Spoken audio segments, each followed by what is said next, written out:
পাড়া ঐতিহ্যবাহী জামে মসজিদের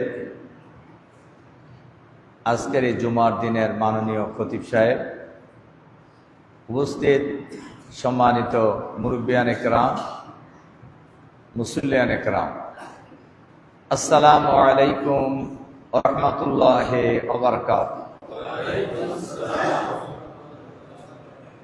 আপনারা কেমন আছেন সবাই? আলহামদুলিল্লাহ।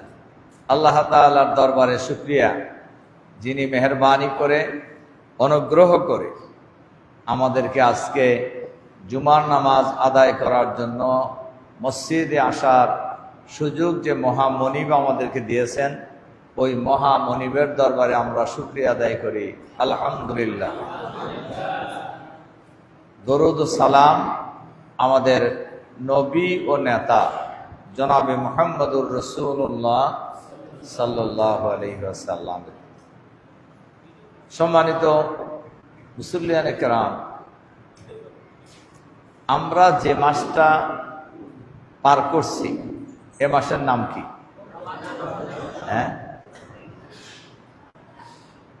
রমজান মাস।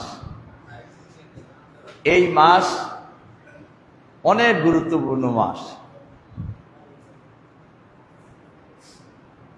এই মাসেই আল্লাহ তাআলা আমাদের জন্য এক মাস সিয়াম সাধনাকে ফরজ করেছেন।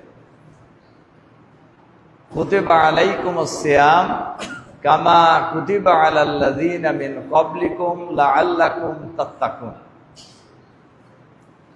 তোমাদের উপর রমজানের রোজা ফরজ করা হয়েছে, যেন তোমরা, যেমন ফরজ করা হয়েছিল আগের উম্মতের উপরেও। তাহলে বোঝা গেল রোজা আগেও ছিল, তখন কিন্তু রোজার দাম এত ছিল না। উদ্দেশ্য হইল লাআল্লাকুম তাত্তাকুন, যেন তোমরা তাকওয়া অর্জন করতে পারো। তাকওয়ার অর্থ কি? তাকওয়া কি দেখা যায়, খাওয়া যায়, শোনা যায়? না, তাকওয়া অর্জন করতে হয়। তাকওয়ার অর্থ হলো ভয় করা। কাকে ভয় করা? আল্লাহকে ভয় করা। একজন মুসলমানের জন্য আল্লাহ ছাড়া পৃথিবীর আর কাউকে ভয় করা জায়েজ নাই। ফালা তাখাফুহুম ওয়াখাফুনি ইন কুনতুম মুমিনিন।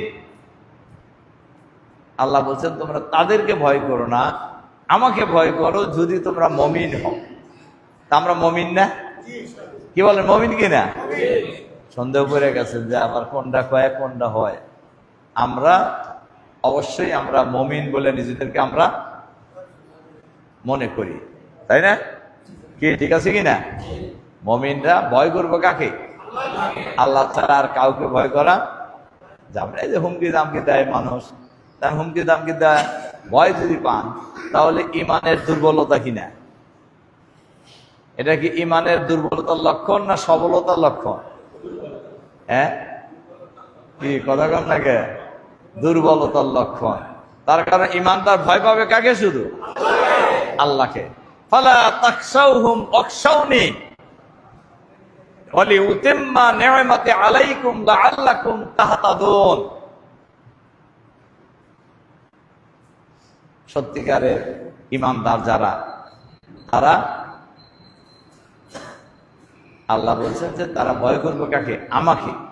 পৃথিবীর আর কাউকে তারা ভয় করবে না। যারা শুধু আমাকে ভয় করে, আল্লাহ বলতেছেন, আর পৃথিবীর কাউকে ভয় করে না, এরকম যদি তোমাদের মধ্যে কেউ থাকে, ওয়ালিউতিম্মা নি'মাতি আলাইকুম লাআল্লাকুম তাহতাদুন, আমি তাদেরকে নেয়ামত দিয়ে ভরে দেবো। সুবহানাল্লাহ। এবং তাদেরকে আমি সঠিক রাস্তা দেখাবো। সুবহানাল্লাহ। খুব মৌলিক কথা কিন্তু। যারা শুধু আল্লাহকেই ভয় করে আর পৃথিবীর কোন ব্যক্তি এবং শক্তিকে ভয় করে না, আল্লাহ বলছেন আমি তাদেরকে নেয়ামত দিয়ে ভরে দেবো। সুবহানাল্লাহ। আর কি করব? তাদেরকে আমি সঠিক পথ দেখাবো। সঠিক পথ পাওয়া, এটা আল্লাহর রহমত ছাড়া কি পাওয়া যাবে? বলেন যাবে কি না? ওমাই ইয়াহদিল্লাহু ফাহুয়া মুহতাদ ওমাই ইউদলিল ফালান তাজিদা লাহু ওলিয়াম মুরশিদা। আল্লাহ যাকে হেদায়েত করবেন তিনি সঠিক রাস্তা পাবেন, আল্লাহ যাকে গোমরাহ করবেন তিনি কোনো রাস্তাও পাবেন না, কোনো অলিও পাবেন না, অভিভাবকও পাবেন। আল্লাহ তাআলা আমাদের সবাইকে যে সঠিক রাস্তায় আসার সুযোগ দিয়েছেন এতে আমরা খুশি না? বলেন খুশি কি না? আমাদেরকে যে আল্লাহ হেদায়েতের রাস্তায় আসার সুযোগ দিয়েছেন আমরা খুশি না? আমরা সবাই খুশি। এই জন্য তাকওয়ার অর্থ হইল আল্লাহকে ভয়। এটা হলো আবিধানিক অর্থ। আর পারিভাষিক অর্থ হলো আল্লাহ এবং তার রসুলের আদেশকে মেনে চলা। আর আল্লাহ এবং তার রসুলের নিষিদ্ধ কাজগুলি থেকে বিরত থাকার নাম হলো তাকওয়া। আল্লাহ নবীর বিখ্যাত সাহাবী আব্দুল্লাহ ইবনে মাসউদ রাদিয়াল্লাহু তাআলা আনহু বলছেন যে তাকওয়ার অর্থ হলো আল্লাহ এবং আল্লাহ রসুলের নির্দেশের আনুগত্য করা, তার নাফরমানি থেকে বিরত থাকা, সকল সময়ে আল্লাহকে স্মরণ করা, আল্লাহর হুকুম আহকামগুলি যথাযথভাবে মেনে চলা। তারা আমাদের রোজা ধরেন আমাদের সামনে আসছে, আমরা রোজাও রাখলাম, মিশা কথাও বললাম, রোজা হবে? রোজাও রাখলাম, মানুষকে ফাঁকি দিলাম, রোজা হবে?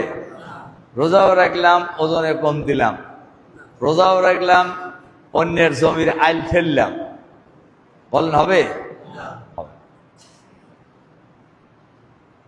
এজন্য আল্লাহ নবী বলছেন যে ব্যক্তি রোজা রাখার পরও মিথ্যা কথা মিথ্যা কাজ পরিত্যাগ করতে পারল না, তার জন্য খানা পিনা থেকে বিরত থাকার কোনোই প্রয়োজন নাই। তার মানে খালি খানা পিনা থেকে বিরত থাকলে রোজা হবে না।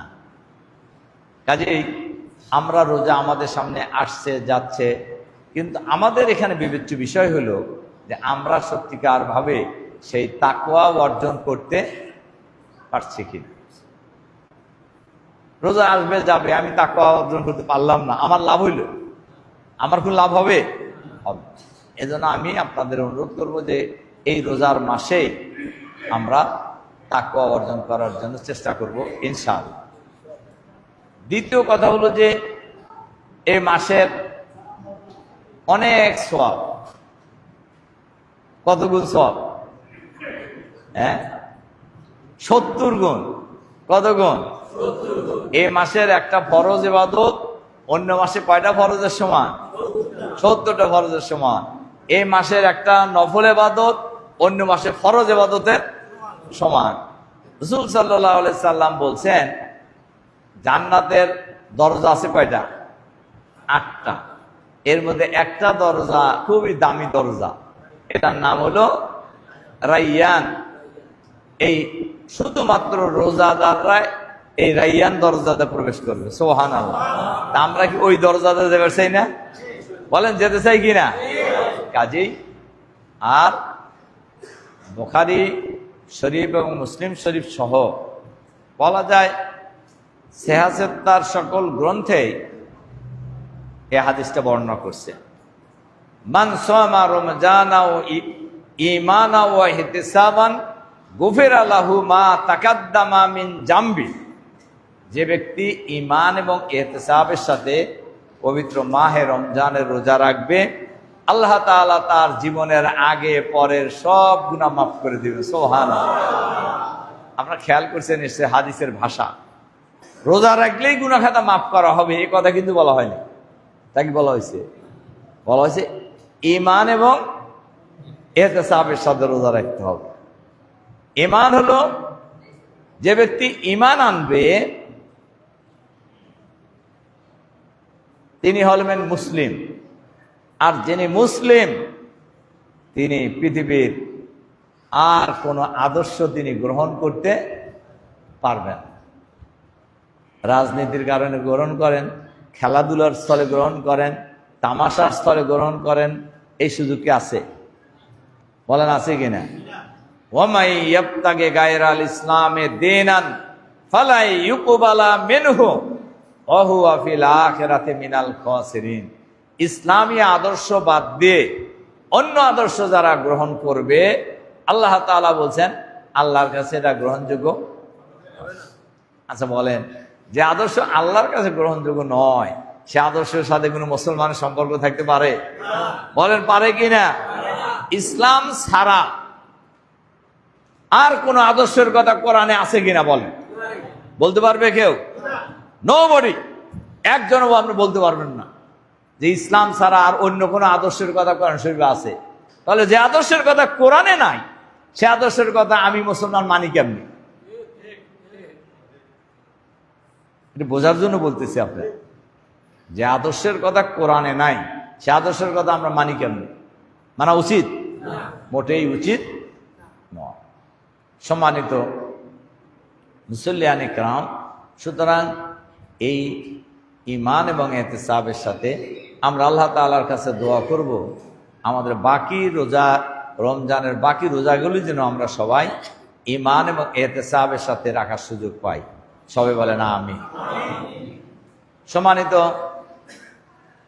মুসল্লিয়ানে কেরাম, এই রোজার এত গুরুত্বের কারণ কি? আমি শুরুতে বলছি রোজা কিন্তু আগেও ছিল, কিন্তু তখন কিন্তু এত গুরুত্ব রোজা, এখন এত গুরুত্বের কারণ কি? এর আর মূল কারণ হলো আল্লাহ বলতেছেন, দেখেন আমি কিন্তু আমার কথা একটাও কইনি, কইছি? আল্লাহ তাআলা নিজেই বলতেছেন শাহরু রমজান আল্লাযী উনজিলা ফীহিল কোরআন। এই মাসটা হলো সেই মাস যে মাসে কোরআন শরীফ নাযিল হয়েছে। সুবহানাল্লাহ। তাহলে মাসের মর্যাদার মূল কারণ কি? কোরআন নাযিল হওয়া। তাহলে রোজার দাম বেশি না কোরআনের দাম বেশি? হ্যাঁ, চিন্তায় পড়ে গেছেন কোনটা কয়া লাভ ও কোন লস। মনে করেন একজন মেহমান আসার কারণে একটা মিটিং এর মর্যাদা বেড়ে গেছে, তাই মিটিং এর দাম বেশি না মেহমানের দাম বেশি? হ্যাঁ, মেহমান আসার কারণে না মিটিং মর্যাদা বেড়ে গেছে। তাহলে এই মাসের কোনো মর্যাদা নেই, মর্যাদা হলো কোরআনের মর্যাদা। কোরআন নাজিল হওয়ার কারণে এই মাসের মর্যাদা অনেক গুণ বেড়ে গেছে। এই কোরআনের পরিচয় আমাদের জানার দরকার আছে কিনা? বলেন আছে কিনা? আছে। হুদাল লিন্নাস, এই কোরআন হলো গোটা বিশ্বের মানুষের জন্য হেদায়েত নাম, পথ নির্দেশক। মানুষের জীবন কিভাবে চলবে, অবাইয়িনাতিম মিনাল হুদা ওয়াল ফুরকান। আল্লাহ তাআলা বলছেন যে আমি আল্লাহ এই কোরআনের মধ্যে সব নির্ধারণ করে দিয়েছি। সুবহানাল্লাহ। কোরআনের মধ্যে নামাজের কথা আছে না? হ্যাঁ, আছে কিনা? আছে। অর্থনীতির কথা আছে? নাই? হ্যাঁ, নামাজের কথা কয়বার আছে কোরআন শরীফে? 83 বার। 83 আয়াত যদি এক জায়গায় করেন কয় পৃষ্ঠা হইব? হ্যাঁ হ্যাঁ, খুব বেশি হলে 10 পৃষ্ঠা হবে, এর বেশি হবে? কোরআন কত পৃষ্ঠা? বিভিন্ন মানে সাইজ অনুযায়ী। হ্যাঁ, 47 পৃষ্ঠা। আপনার কোরআনের আয়াত হলো 6666। সেইটা যদি আপনি পৃষ্ঠা হিসাব ধরেন তাও তো 500-700 হবেই, তাই না? ওই যে সাইজে কম বেশি মিলা। তাহলে নামাজের কথা আছে 10 পৃষ্ঠায়, 83 আয়াত একত্রিত করলে কয় পৃষ্ঠা হবো? 10 পৃষ্ঠা। তাহলে বাকিগুলি কি জন্য নাজিল করছে? হ্যাঁ, কথা ভালো করে বুঝেন। বাকি আয়াত, কোরআনের বাকি আয়াতগুলি কেন, কি জন্য নাজিল করছে? তাহলে তো 10 পৃষ্ঠা নাজিল করলে তো হয়ে যেত। কোরআনের মধ্যে শুধু নামাজের কথা বলা হয় নাই, এখানে বলা হয়েছে অর্থনীতির কথা, এখানে জাকাতের কথা বলা হয়েছে, এখানে রাজনীতির কথা বলা হয়েছে, রাষ্ট্রনীতির কথা বলা হয়েছে, রাষ্ট্র কিভাবে চলবে এ কথাও কোরআনে আছে। এরপরে পররাষ্ট্র নীতি কি হবে এটাও কোরআনে আছে, আছে না নাই? তা আপনি খালি নামাজ পড়ে যদি মুসলমান পুরো হবে আর চান হবে? আল্লাহ তাআলা কিন্তু এই কারণেই বলছেন, ইয়া আইয়ুহাল্লাযীনা আমানু উদখুলু ফিস সিলমি কাফা ওয়ালা তাত্তাবিউ খুতুওয়াতিশ শায়াতিন। হে দুনিয়ার মুসলমানেরা, আল্লাহ কি কইছে? হে জামাতের লোকেরা তা কইছে, অথবা হে আলেমরা তা কইছে? কি কইছে?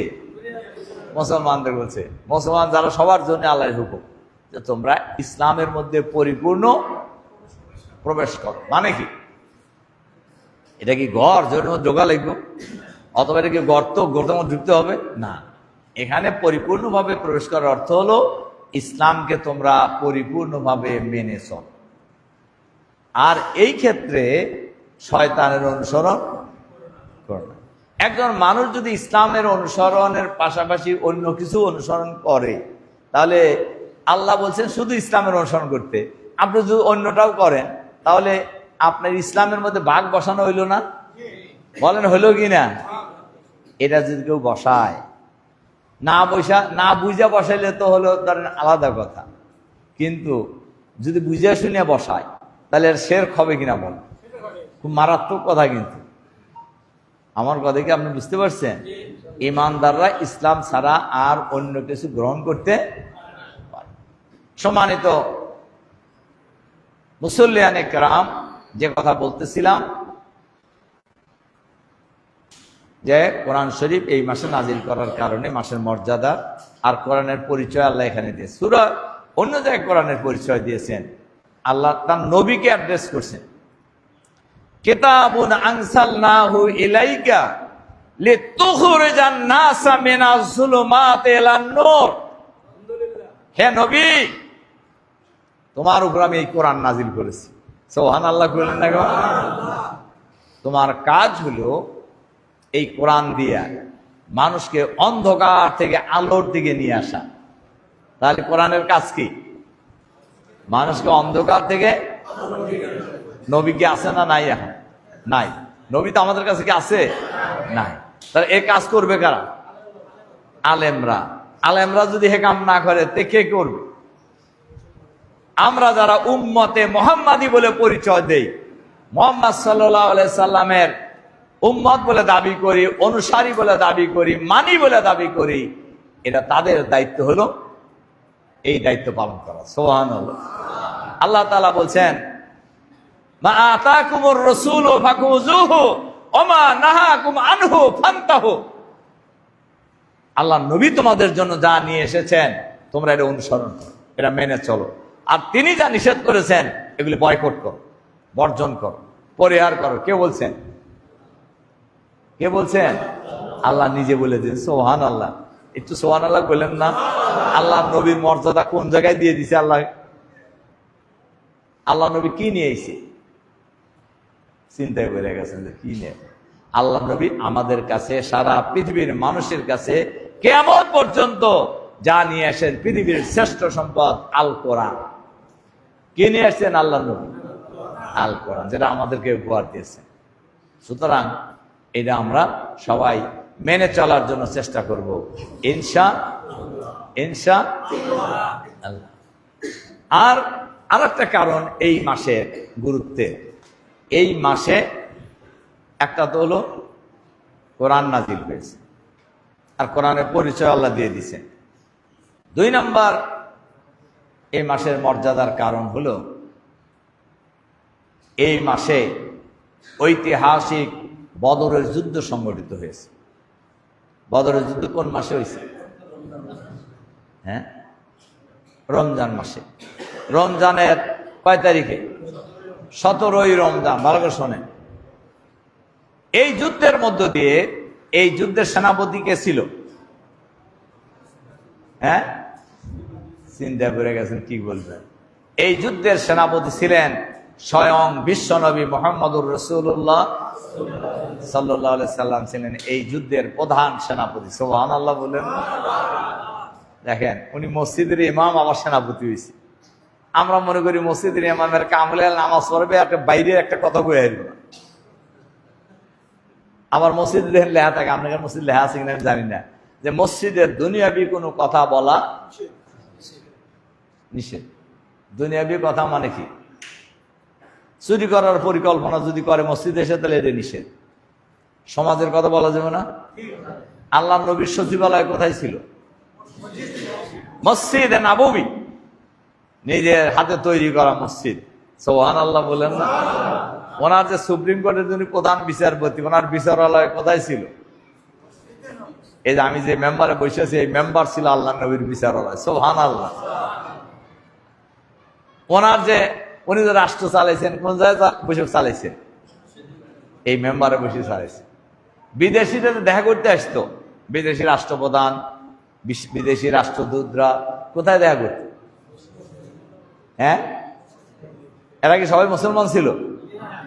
সবাই তো মুসলমান ছিল না। ও অমুসলমানরা আসলে কি আল্লাহ নবী বাইরে যা কথা কয়ে আসতো? হ্যাঁ, না কোথায় আসতো? আমি একটু বোঝার জন্য আপনাদেরকে বলছি যে আমরা মসজিদ বানায় নিয়েছি শুধু নামাজের জন্য।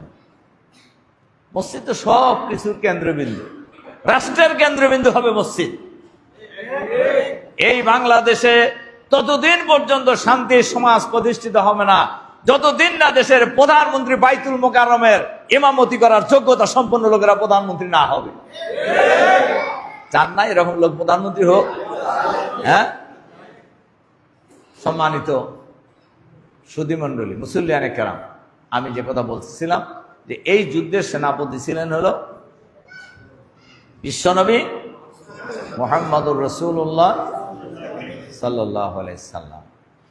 এই যুদ্ধে মুসলমানরা বিজয়ী হয়েছে না পরাজিত হয়েছিল?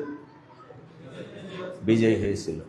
এই যুদ্ধে মুসলমানদের বিজয়ের কারণে, কথাটা খুব ইম্পর্টেন্ট, শোনেন ভালো করে, ইসলাম আন্তর্জাতিক শক্তি হিসাবে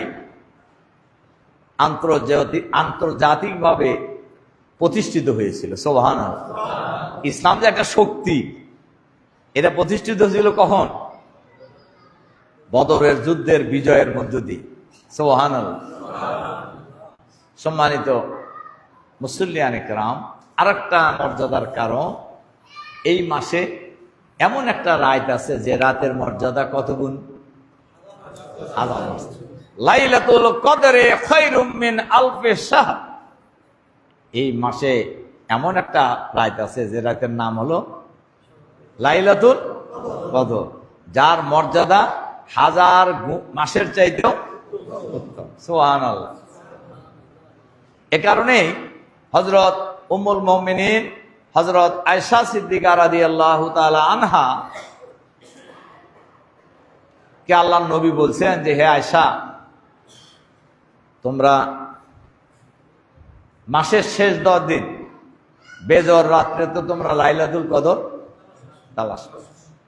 আর আয়েশা রাদিয়াল্লাহু তাআলা আনহা বলছেন, শেষের 10 এমনি রোজার আসলেই আল্লাহর নবী ইবাদতে মশগুল হওয়ার জন্য আগের কোমর বাঁধতে লেগে যেতেন, আর শেষ দিনে সবে কদর পাওয়ার জন্য উনি অস্থির হয়ে যেতেন। সুবহানাল্লাহ। আয়েশা রাদিয়াল্লাহু তাআলা আনহা বলছেন, হে আল্লাহর নবী, আমরা যদি সবে কদর পাওয়া যায় তাহলে কি দোয়া করব? আল্লাহ রাসূল সাল্লাল্লাহু আলাইহি ওয়াসাল্লাম বলছেন, হে আয়েশা, তাহলে এই দোয়া করব, আল্লাহুম্মা ইন্নাকা আফুউন কারীম তুহিব্বুল আফওয়া ফাফু আননি। হে আল্লাহ, তুমি ক্ষমা করাকে পছন্দ করো, তুমি আমাকে ক্ষমা করে দাও। মানুষের জন্য আল্লাহর কাছে এসে তার বড় চাওয়া তো কিছু নাই। আল্লাহ যদি ক্ষমা করে দেয় আর কিছু লাগে? বলেন লাগে? রিক্সাওয়ালা হইলেও সে জান্নাতে যেতে পারে, আপনি প্রেসিডেন্ট হলেও জান্নাতে নাও যেতে পারে। কি ঠিক আছে কি না? তাহলে আল্লাহর কাছে মর্যাদা প্রেসিডেন্টের বেশি না রিক্সাওয়ালার বেশি? হ্যাঁ, ইন্নামা আকরামাকুম ইনদাল্লাহি আতকাকুম, তোমাদের মধ্যে সবচাইতে সম্মানিত মর্যাদাবান তারা যারা বেশি তাকওয়াবান। যারা আল্লাহকে বেশি ভয় করে তারা হলো আল্লাহর কাছে সবচেয়ে কি মর্যাদাবান, সম্মানিত। তা আমরা আল্লাহর কাছে মর্যাদাবান হতে চাই না? চাই কিনা? আমরা মর্যাদাবান হতে চাই, সম্মানিত। আর কয়দিন পরেই কিন্তু আমাদের সেই শবে কদর তালাশ করতে হবে। সম্মানিত মুসল্লিয়ান ইকরাম, কাজেই এই রমজান মাসটার জন্য আমাদের আল্লাহর কাছে বেশি বেশি করে দোয়া করা দরকার, যে আল্লাহ তাআলার জন্য আমাদের এই রমজান মাসটা পুরো রমজানের হক আদায় করে রাখার তৌফিক দান করেন। সবাই বলেন আমিন। সম্মানিত মুসল্লিয়ান ইকরাম, এরপরে আমি আপনাদের যে কথাটা বলেই আমার কথা শেষ করব, যে আল্লাহ তাআলা এই রমজান মাসটা যেন আমরা ভালোভাবে কাজে লাগাইতে পারি সেই চেষ্টা করা উচিত। এজন্য আমি যত জায়গায় রোজার মাসে কথা বলছি সব জায়গায় দুই তিনটা অনুরোধ করছি। এক নম্বর অনুরোধ হলো, কোনো অবস্থাতেই যেন আমাদের 5 ওয়াক্ত নামাজ ছুটে না যায়। কি ঠিক আছে কিনা? আমরা ধানের খেতে কাম করতেছেন, ওখানে তো পানি যদি থাকে, পানি তো আছে নিশ্চয়ই, না থাকলে পানি জোগাড় করা কি কঠিন? আস্তে করে আইলের উপর গামছা বেড়ে নামাজটা পড়ে নেবেন, অসুবিধা হবে? হ্যাঁ, এই কাজটা করবে। রাসূল সাল্লাল্লাহু আলাইহি সাল্লামের একটা হাদিস, খুব শক্ত হাদিস। রাসূল সাল্লাল্লাহু আলাইহি সাল্লাম বলছেন, মুসলমান আর অমুসলমানের মধ্যে পার্থক্য। অমুসলমান মানে কি? হ্যাঁ, আমি একটা ভালো শব্দ বললাম, কাফের বললে তো একটু ভয়ঙ্কর শব্দ, তাই না? মুসলমান আর হাদিসের ভাষা কিন্তু কাফেরই আছে, মানে অস্বীকারী। কাফের মানে কি? তো মুসলমান এবং কাফেরের মধ্যে পার্থক্য হলো নামাজ। মুসলমান নামাজ পড়ে, অমুসলমান নামাজ পড়ে না। তাহলে কি আমরা ওই দলে যাব না আমরা মুসলমান থাকবো? কাজে আমরা কোনো অবস্থাতেই 5 ওয়াক্ত নামাজ আমরা খালি কি আমরা নিজেরা পড়বো না, আমাদের পরিবারের লোকদেরকেও বলবো এটা? আমরা আমাদের পরিবারের লোকদেরকেও, স্ত্রী, ছেলে, মেয়ে, বাপ মা যারাই আছে সবাইকে আমরা নামাজি বানানোর জন্য চেষ্টা করব ইনশাআল্লাহ। 2 নম্বর অনুরোধ আমি রাখি, যে আমরা যারা কোরআন তেলাওয়াত পারি, তেলাওয়াত যারা জানি, এই মাসে আমরা বেশি বেশি করে তেলাওয়াত করব ইনশাআল্লাহ। বেশি বেশি করে কি করব? তেলাওয়াত করব। আর এর সাথে সাথে আমরা কোরআনের অর্থ আছে না? আছে কি না?